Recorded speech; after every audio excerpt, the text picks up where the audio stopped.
Welcome, welcome, welcome to Boss Radio Live. Welcome to Boss Radio Live. I'm your host, MJ, and we are going to have a great show today. I have an amazing guest with me who has one of the things that I love hearing, which are inspiring stories.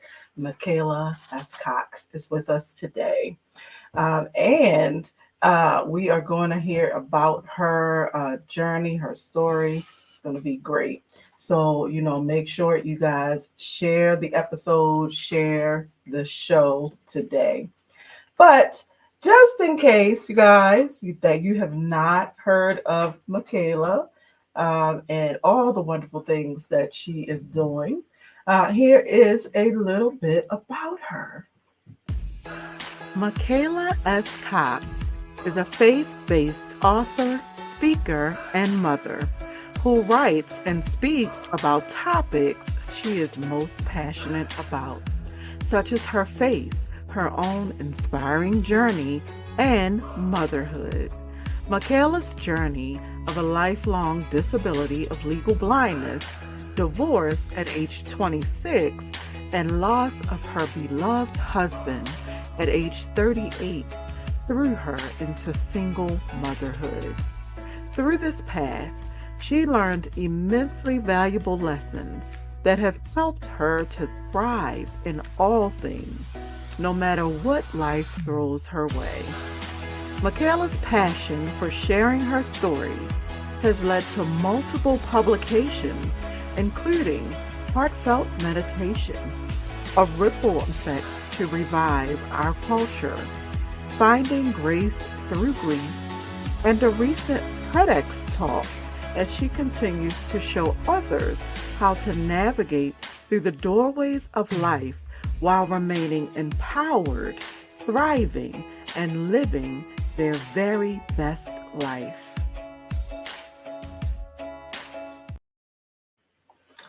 You guys, welcome to the show, Michaela. Welcome, Michaela. Well, thank you. I'm glad to be here. How are you? How's everyone doing tonight? Thank you for joining us Yeah. today. I'm really glad to have you on because I've actually been, we have been trying to do this I forever. know, right? Lord have mercy. Well, It but has been a minute. good. All things, good things come to those who wait. So there you go. Exactly, exactly. And so, I really wanted you on because you had such an amazing story Yeah. because, you are dealing, with what you're dealing with, and we're going to talk about that. Right. So let's get into that because I always like to jump right in and not waste time, right? Because Yeah. we only have a half an hour, Michaela. So Oh, let, girl, let's talk, talk about tell me to. it. Let's get into it. So you are dealing with. So first, let's talk about your blindness. So has this been? You said this is lifelong. So were you Right. born? There's never been a day or a breath I've taken where I've not seen the world through totally jacked up, like physically, anatomically. Because I'm not talking about normal, because I mean, what the heck is normal? But I mean, like from a medical and like anatomical, like the way you're supposed to be, if you're completely correct. I've not ever seen the world through what normal, correct, medically, anatomically, physically eyes are supposed to work. Actually, I was born totally blind, and then I do come from a faith Christian background. I've been more a follower of Christ longer in my life than I haven't, and I was raised in a family of strong Christian values. And we believe that when I was 7 months old, that even though my vision is impaired, that I was granted my sight because I do actually see, as opposed to not seeing at all. When I like, okay, I'm gonna fix and show my age, and I'm fixing to be 46 in November, so I'm 45 right now. So I was born in 78. Well, not that we know everything now, but obviously, hopefully, we know a heck of a lot more now than we did in 78. So the medical field really couldn't give any explanation as to what caused the blindness, why would there be blindness, and why am I seeing all of a sudden when I shouldn't be? Like, for all intents and purposes, I'm a medical fluke and mystery, because other than your typical, you get older and your eyes, you may need readers or whatever, there's nothing in my family history, and thank you Jesus that my kids don't have it. So it's not genetic. So it's like a Wow. random weird what the heck fluke. So Mm. I've never not had this problem. Wow. No, and actually, it was when I read your story, and I think that's one of the reasons why I really wanted to have you on. And the rest of your story that we haven't even gotten to yet, but I really identified right away because my grandmother was legally blind Okay. for years, and she did actually have some, sight originally, and then she went legally blind. And so when I registered, I was like, oh wow. Um, and so just dealing with that, I know personally like how she was. I used to help her, so I Right. knew how it was for her to deal with that. Um, so you were dealing with that, but then that wasn't the only thing you had been dealing with. No, no, no. So It's never just one thing. yeah, right, right, And even within the vision thing, there's like people are like, well, what can you see? I'm like, well, it's not that simple. I have like 6 factors that are parts of what causes me not to see that makes this very lovely, complicated, complex visual concoction that I deal with. So anyway, it's not as simple as, well, what can you see? I'm like, well, how far is it? What size is it? What color is it? Does it blend? Does it not blend? Is it later in the day? And my eyes are like, you've lost your mind if you expect me to do anything else. Plain, you're done. Like, we don't care if you want to keep going, you're done. Deal.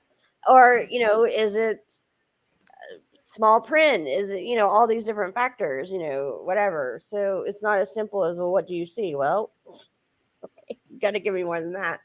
But and if you want the medical definition and things, I can tell you that, because like a lot of people don't even know what legal blindness means. I don't know what it is internationally, but stateside, as far as I know, you have to have 22 or 2400, 2200 or 2400 uncorrected vision to be classified as what is considered blind within the parameters of the law of how they define it. And so therefore the term meaning legal blind within the legality of the law, legal blindness. So anyway.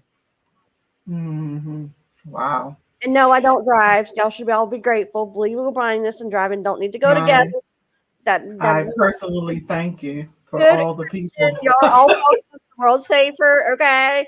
I rely on friends and family and Ubers and Lyfts, but no, I do not drive. And I have a very different opinion from most of my girlfriends who have teenagers who are starting to drive. I'm like, oh, thank you, Jesus. My daughter will be driving in 2 years. Hallelujah. Oh wow. So But, yeah, we had this thing where we've been like telling our daughter, prepare to drive us around. uh-huh. It should be, Like, a return thing. yeah, And I'm so like, now she's refusing to really? drive, You want basically. a car and you don't have to wait 3 days to go get something? Yeah, your butt's going to Walmart if I need you to go get some milk. Deal. Part of your contribution to this family. It will not kill you. I promise. I will not use and abuse it. But if it helps us out, you bet your butt you'll be going to Walmart. Right, right. So, so you're dealing with that. We've already talked about the fact that you're a mom, so we know a mom, just being a mom can be a little stressful, but then dealing with that and being a mom um, comes with, I'm sure, its own unique challenges. And then the fact that you were like divorced, but then you also became a widow. Yeah. Yeah. So, So, like I said, I'm going to be 46, so there's a lot of life in here we're talking about in 30 minutes. So, I grew up with a disability, all the things you can imagine that would come with the school system and, social issues, blah, blah, blah. But I managed to, through what we'll get into later, go through that and still be able to figure out what I wanted to do and make it happen through faith and hard work and determination, obviously. Um, I went on to college, like most people do. You meet a guy, or if you're a guy, you meet a girl, and let's anyway do things differently. But in my case, met a guy. We dated for 3 years. We got married, and things did not go the way I thought they would. So we were not very married very long. Things just became in a situation where it was not really a good situation. And so I decided that the best thing I could do is get divorced. I didn't, now, like I said before, I was from a family of faith and Christianity values, so that was a really hard decision for me because we don't believe in divorce, but yet here I still don't believe in divorce. But here I am sitting, well, I would say standing, but I'm sitting with my laptop in my lap. So I'm sitting on my couch saying I don't believe in divorce, but yet I'm divorced. A matter of fact, my parents in November will be celebrating their 50th wedding anniversary. And like both of their parents were married for over, I don't know, 25 to 30 years each or more. And so there wasn't really divorce in my family until my generation. So that was a really hard decision for me. It wasn't something I came to lightly, and it wasn't something I just did on a whim without really trying to avoid it. No one goes and gets married and say, "Oh, we're going to get married, but we're going to be divorced in 2 years." Yeah, no one does that. That's not why you get married.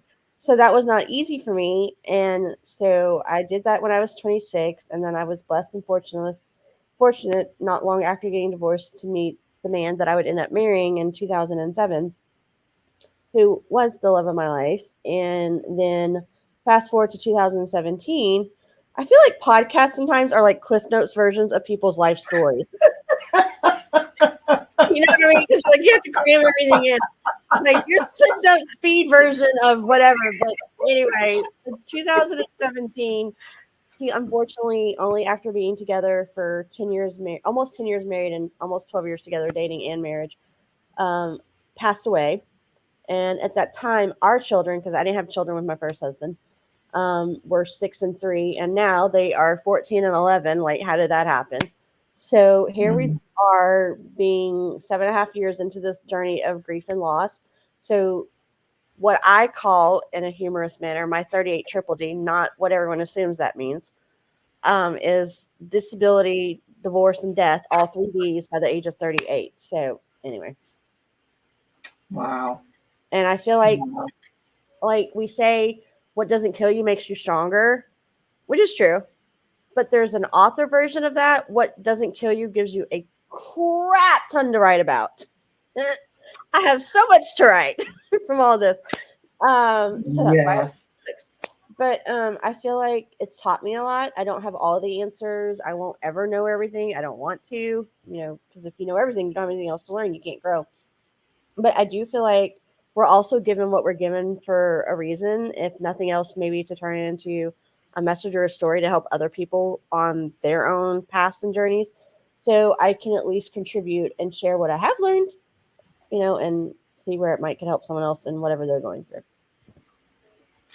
And I know that's what you're doing through your very many publications. I mean, so when I started looking, I was like, because I just called out a few. Yeah. That was like the tip of the iceberg of what you have written. And I don't even know whether you've like been a part of other people's, like some people a part of other people's books. I collaborated with 2 other books. Like I wrote a chapter in another book, and then there was 3 other women and I wrote a book together collectively that came out in May of this year. But out of my books, it's like 12 or 13, just on my own. Wow.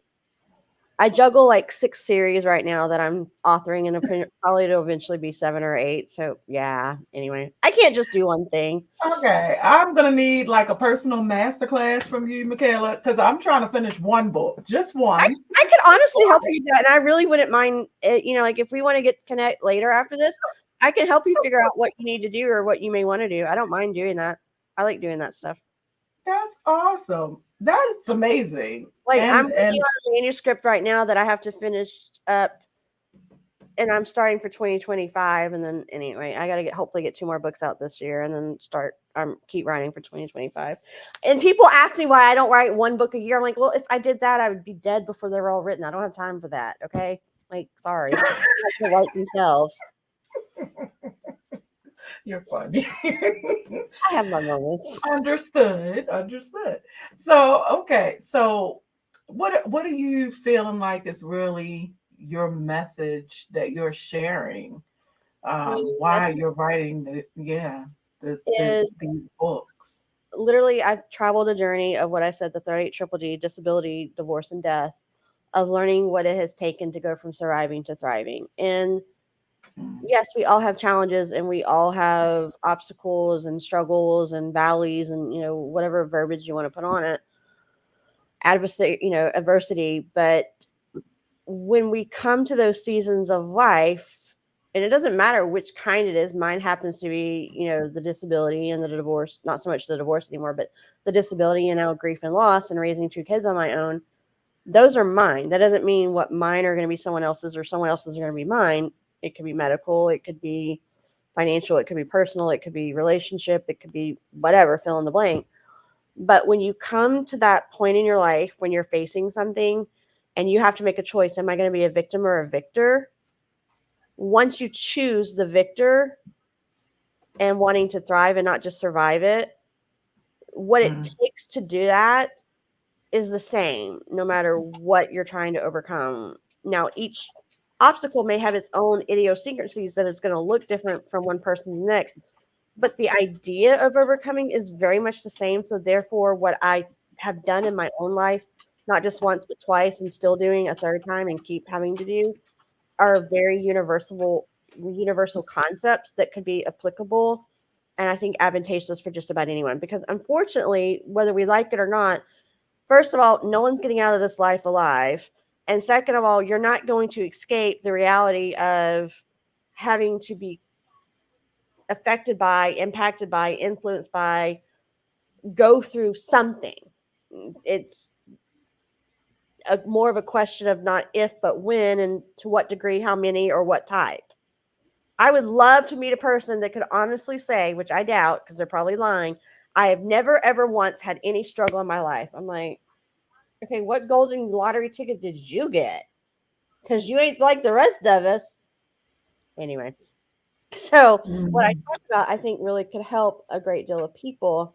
And it's really just what I actually learned it at an early age, but I didn't know that at the time. And then it was kind of like once I figured out, oh, that's what that is. And then when I realized that when I got divorced, like, well, what now? It's like, you already know what to do. You've done this your whole life with your disability. And so just apply it kind of like muscle memory. Like once your body's done it once, it can do it again. Like, oh, we've done this before. We've been here. Let's just apply it to a new circumstance. And that's what I did when I lost my husband. Now, granted, some situations are easier to do that in. And sometimes, that expression about be upset about it for about a minute and then move on. Well, you don't really move on. And it depends on the severity of the situation. Sometimes it takes a little bit longer to give yourself a minute to process. And I'm not taking that from anyone, but that's kind of what I've done. And we can go over that method. But back to your original question when I went on this tangent, sorry, it's easy for me to do. I've always felt called to write. No one told me to go write a book. I mean, I was a little bit of an odd, weird duck kid. And I grew up in Texas originally, and I think it was like 86, 87. There must have been some Supreme Court decision coming down the pipes that I heard about at school or my mom talked about it or something. I don't remember how. And it bothered me. And I think it was the issue of they were deciding and determined that burning the American flag, this isn't about opinion. This is just how I got into writing. Although I do have an opinion on it, but allowing the burning of the American flag would fit within the parameters of the First Amendment right of freedom of expression. And my little second grader self did not agree with that and did not sit well with me. And I was all hot and bothered about it. And I decided I need to let somebody know why I thought I should pay attention to this in second grade, why I thought I had to have an opinion on it, and why did I think my second grader self thought I needed to impose my opinion and let it be known and that anybody would want to know what a second grader said on this matter. I have no earthly idea. But I told my mom that's what I wanted to do. She said, well, you can submit an editorial to a newspaper. I was like, okay, let's do that. Well, I did. It got published. I told you I was a little bit of an odd duck. Like I said, this is not normal for second graders. Okay. I don't know any other second graders that like, what is wrong with your kid? But, and then in fourth grade, I wrote my first poem. Now, obviously, for the reading public, I really hope my writing's improved since then, or I'm in a heap of trouble. And I obviously don't write now what I wrote then and vice versa, but that's kind of the roots of my writing process. And I always felt called to it and felt like it was a part of me. Like when I'm not writing, I'm thinking about it. And like I said, no one told me to go write. I just inherently felt drawn to it. And I think somehow I knew in my soul and spirit that I was different. I mean, we're all different, but I mean, like my vision and that the world would be different for me. But the one thing they couldn't take from me was my ideas and my thoughts and my voice.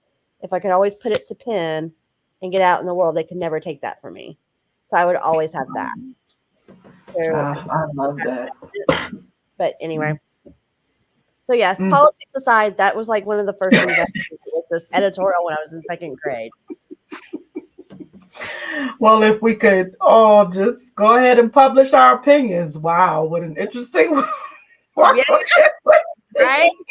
Well, no, don't we And do that would that? be That's like a called whole social other media, isn't it? conversation, rabbit hole you want to go down on that one. But anyway, Um, so okay, you have a book called The Ripple Effect, and I wanted to specifically because you have many, as I said, yeah, but I wanted to specifically call that one out because I really love that one thank you. and what you were saying, talking about what it was about. So, can you tell us a little bit about Yeah, that particular book? and actually, I think that's the last one I came out with in June. I think people ask me when did what one come out. I'm like, I have so many dates in my head, I can't remember when I released which one. Oh my gosh, but I think it was June.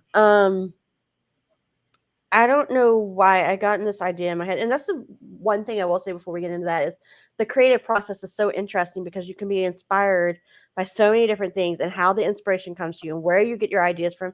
You can literally get an idea from anywhere. It's crazy. And so I always find that so intriguing. And it works different for everyone because we're all different, unique individuals and how our mind works.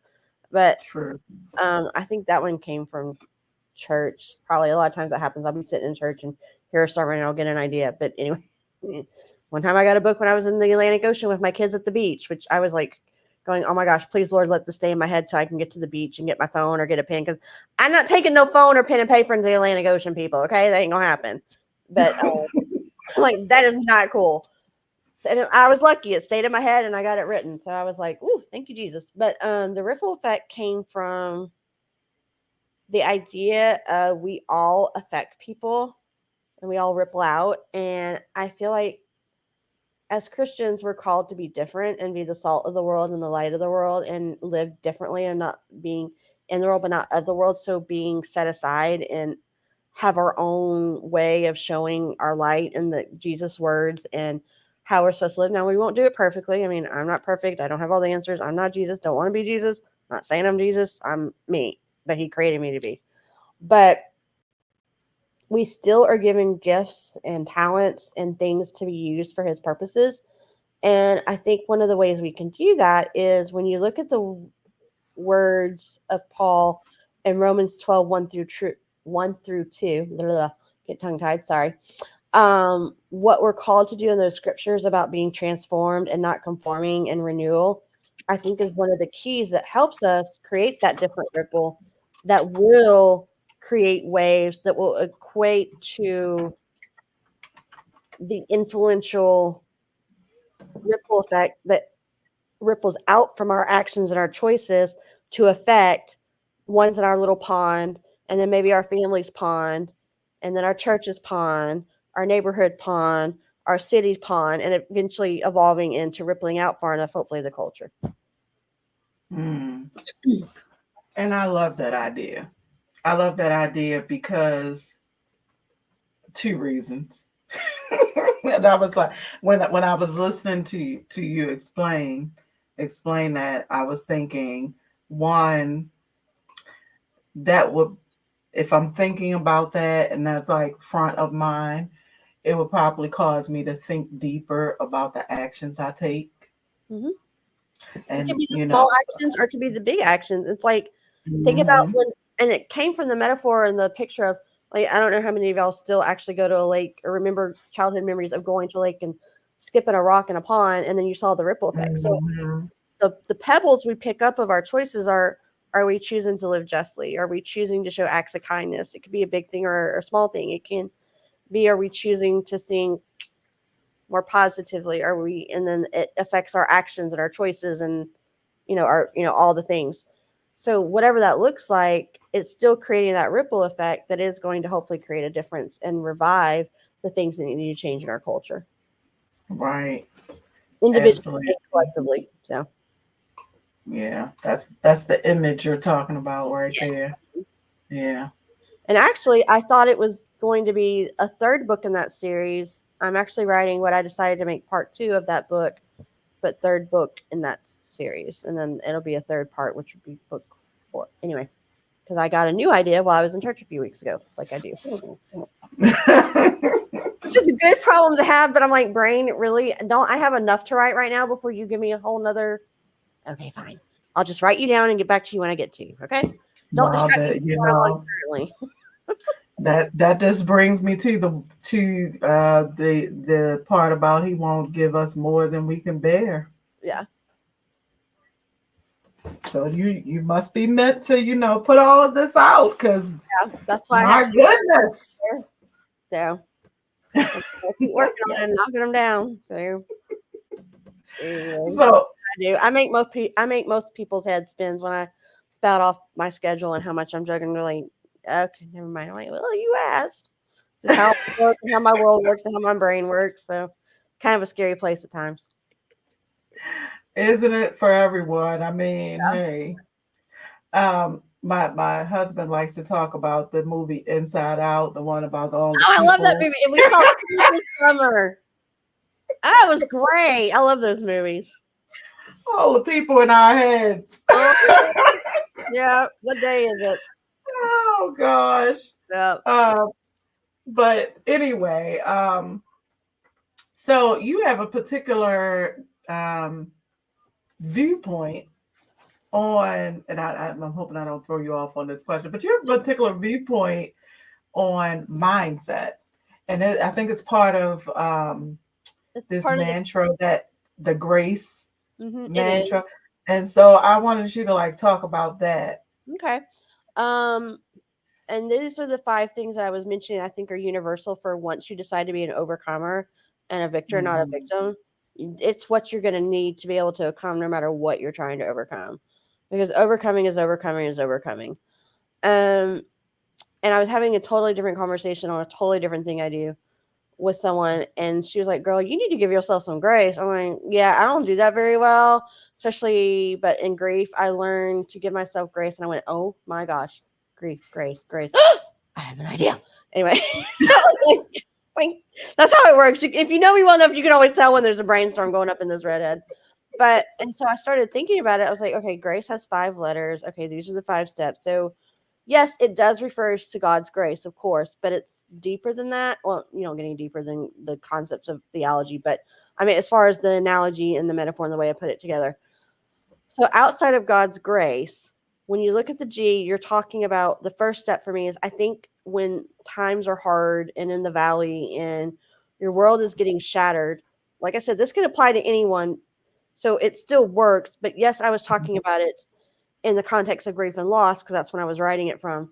But your world can get shattered by other things. Grief is not the only thing that can blow your world up, I promise you. But um, Yeah.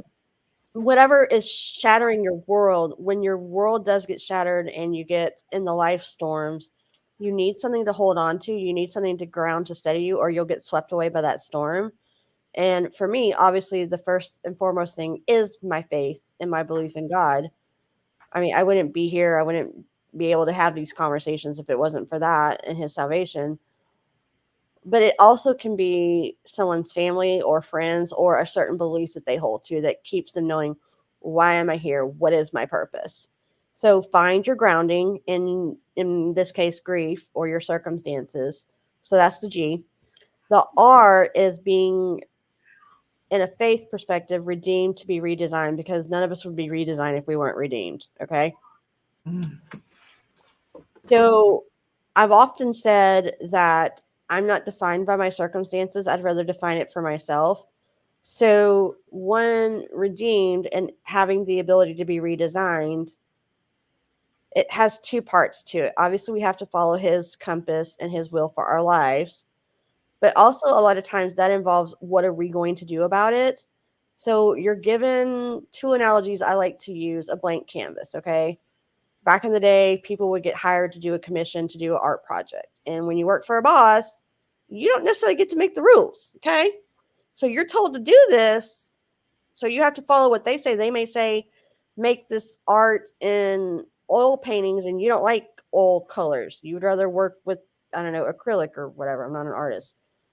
So you don't get much say on how you have to do that project. But when they give you that blank canvas, you very much get a say in how you paint it to create the beautiful image they requested of you to paint. That's very much Mhm. control. The other analogy I like to use, whether it be poker, whether it be spades, whether it be, I don't know, hearts, gin, whatever card game you want to pick, spades, whatever, solitaire. The point is, when you're dealt a hand of cards, you don't get to control the cards you draw. But if you're a good card player and you want to achieve your goal of winning that game, you will carefully and strategically choose well how you play those cards to get your end result. So sometimes our circumstances of life are of our own choosing, but sometimes they are not of our own choosing, that we had no say in and no control over. I promise you, I didn't even breathe yet and I was born blind. Okay. I had no say in that one. I didn't even know what was what. Okay. Mhm. That wasn't up to me. I didn't even know how to have a say in anything at that point. Mhm. Yes, I did walk away from my first marriage, but what led to that decision was not of my making. And then I certainly didn't choose to lose the love of my life, become a widow, be a mom to two kids on my own when they had to lose their father at 6 and 3. Not the youngest I've ever heard of, but very young in life. Okay. Mhm. So while I didn't choose any of the circumstances of the 38 triple D, I did get to choose whether or not I was going to let it define me, destroy me, or was I going to define it for myself and figure out how, with God's help, am I going to survive this and go on to thrive and make it be what I want it to be? Mhm. Create my own design for my life. Mhm. Mhm. So that's the R. Then this is the A, the one that you were talking about, the mindset piece. Learning to live in abundance. Now, abundance can be financially, it can be monetary, it can be other things, but I'm not your financial girl. I got my own financial planner, okay? What I'm talking about is our mindset. And sometimes I think this is the harder piece of things because we can't always control what flies into our heads, but we can control, although as hard as it may be. And I think this is why in scripture we hear a lot about capturing your thoughts, taking them captive, and meditating. We can work to choose to have positive thinking or an uncluttered mindset and not focus on the negative, as hard as that is, or the toxicity of some of our thought processes. Okay. And the reason why that's powerful is there's a reason why in our society that we say mind over matter. And if you set your mind to it, you can do anything. And if you don't set your mind to it, you probably won't do it. The mindset is powerful. It can take you from drowning to believing enough to know that even if you're not there yet, you will get there. And so it's the ultimate game changer. So I believe that mindset is key in doing all this. So your mindset can keep you on track with your choices that you're grounded in. So that takes you through the G, the R, and the A. The fourth Mhm. one is the C, which is for me choosing care and clarity over chaos and confusion. What that means is it's really about caring for yourself and self-care, which I think there's a lot of misnomers and misconceptions about that.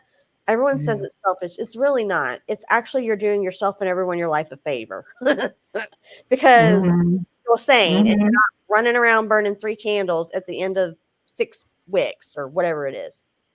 And you're not driving everyone crazy because you're going crazy because you've blowing and going and you've overspent yourself and you're frazzled and you're stressed out and you're burned out and just, it's like we're wells and a lot of us want to do everything we can for our loved ones and our families. And if we're always giving out water and never putting anything back in, we're going to run out dry at some point and then we can't give anything. And so if we take whatever degree level that your life allows for with balance and in moderation, like everything else, to put something back in, then we're going to be able to maintain to live our best life, to be there for the ones that we need to be there for. So you're actually doing yourself and your loved ones a favor by always trying to be your best self. So if that means you Mhm. take 30 minutes for yourself a day, a week, whatever your life allows for, then please do it for the sake of everyone else. Okay. And a whole lot of Yeah. other reasons is to do self care. Now, that can look very different for a lot of people because we're all individual things. And what one person's cup is replenished with is not going to replenish someone else's cup. Personally, I like a nice hot bath or a massage or travel with my girlfriend. Or I can tell you tonight, at some point, I'm going to be watching some TV while I'm working on my computer. Okay. I watch way too much TV. I'm aware. But that is my self care. I zone out. I'm like, I ain't doing nothing. I've done all my stuff for the day. Okay. Give me that shopping. Mhm. Give me that massage. Give me time with friends. So I think it's very admirable for people who want to go hit the road, run in a marathon. God love you. Godspeed. Go knock yourself out. Go forth, be married. That ain't me. I would rather be in a bathtub in a spa. Okay.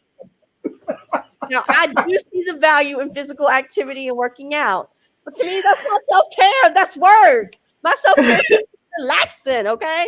But the point is, you have to find whatever it is that does it for you because it is your Mhm. care of yourself. It doesn't matter what it looks like, as long as it's healthy, of course, and you're doing Got it. it. Got Then figure it out and go do you. I'll do it. me and you. Mhm. But self care is an invaluable equation, especially in grief and loss. I learned, like I said, I was not always really good at doing self care. I was the crazy person that decided when her daughter was 8 months old, hey, you need to go to grad school. And while you're in grad school, have another kid. And so you're going to be writing your thesis when your daughter's 3 and your son's 4.5 months old and not sleeping through the night. I'm not saying Wow. it was the smartest decision, but hey, I lived to tell and all is fine and good. Okay. I did it. I got it done. But anyway, I did not do a lot of self care during that time period. Okay. I ain't got the time. I really didn't because what you have to realize back to the school thing and my disability. When I got out of grad school, well, really when I'm in school period, I don't have a lot of time for anything else. That all I Right. do well in school, that's my life. So when I got out of grad school, I literally got 20 to 50 hours back in my week that was sucked up by grad Mm. school. Not housework, not being a mom, not being a wife, none another job. That was what I did. That was it. And so I didn't do a lot of anything else during those 5 years.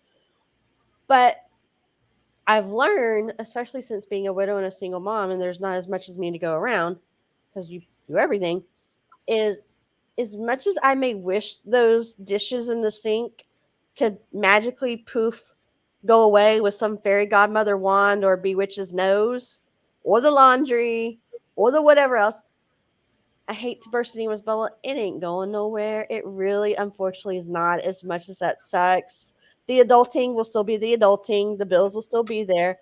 So you know Right. what? Peace out, y'all. I'm gonna go take a 2 hour nap, and then I'll be better and refreshed and be able to handle it when I wake up. Goodbye. So whatever you think is dying for your attention, it can wait. It really can. Go do something Mm. for yourself. There's very few things in this life that can't wait a few minutes for you to go take care of whatever you want to take care of in whatever way you want to take up to make sure that you're staying on track so that you can have the positive mindset of abundance to stay true to the choices that you want to make that you're grounded in. And then that brings us to the last one of grace is equipped. Okay. This is a hard one for a lot of people. And I personally got over it a long time ago because when you're disabled and you Mm. want to get stuff done, you better get over asking for help because that's just the way it is. And I've never, Mhm. I guess because I got over it so early, I never understood why it tripped people up. Like a lot of people, it has to do with they feel vulnerable or weak or the impression they're giving off to people. But I don't know why it's a big deal. And if that's your issue, then that's fine.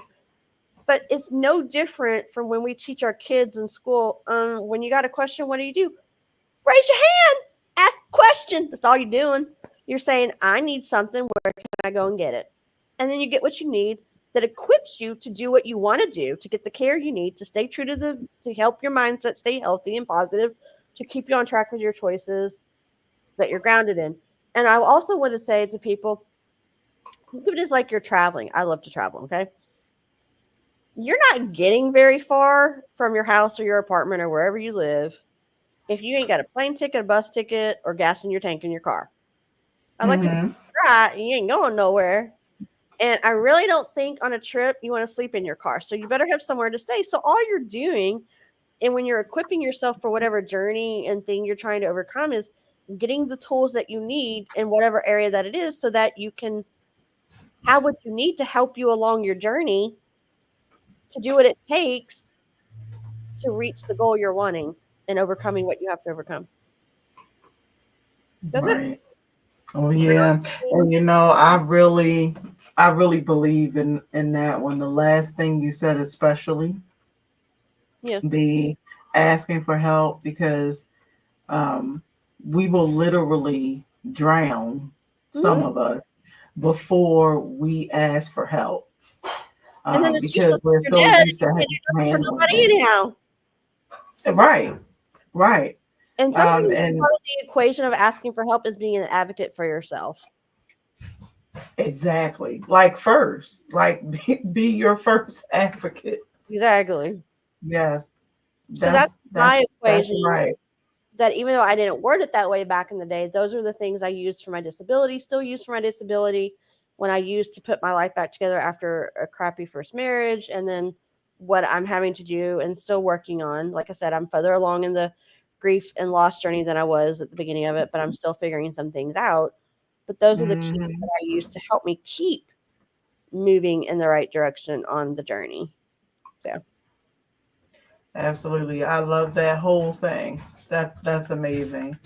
Thank you for that. Thank you for going through that step by step. That was really very useful, and I hope people took note of that. And we had Orlando posted that right in the chat, so you guys can see that as well and grab that up.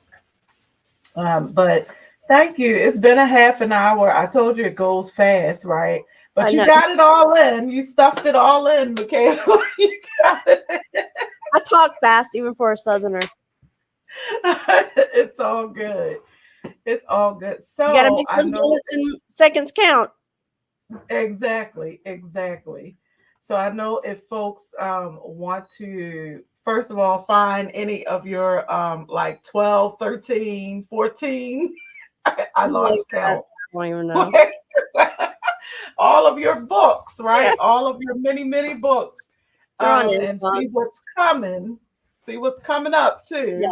too. They can go to your website, myheartfeltmeditations.com. Mm-hmm. And I'll also put that right in the chat as well, um, so that they can grab that on up.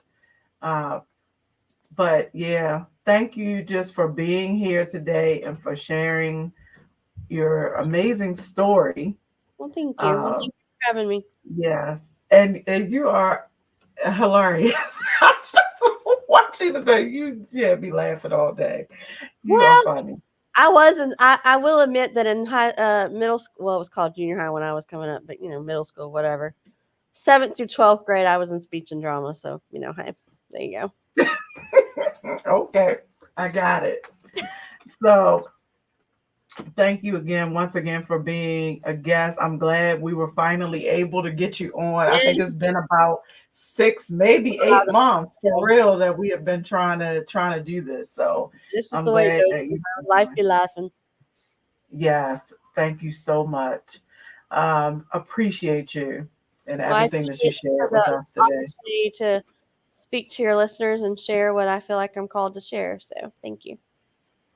Awesome. So, you guys, this has been another great show. Thank you to my amazing guest, Michaela, for being here with us today. Um, so, you guys, every second and fourth Friday we are here, but we are coming up on the holidays. So remember, I do take my Thanksgiving and my Christmas to have my self-care and hang with the family. So we won't be having shows around those times, but we still will be having our shows at the beginning of November and the beginning of December. So stay tuned for those. But it's been great. I loved hanging out with Michaela. It's been fun. But until next time, you guys know what I always say, stay boss.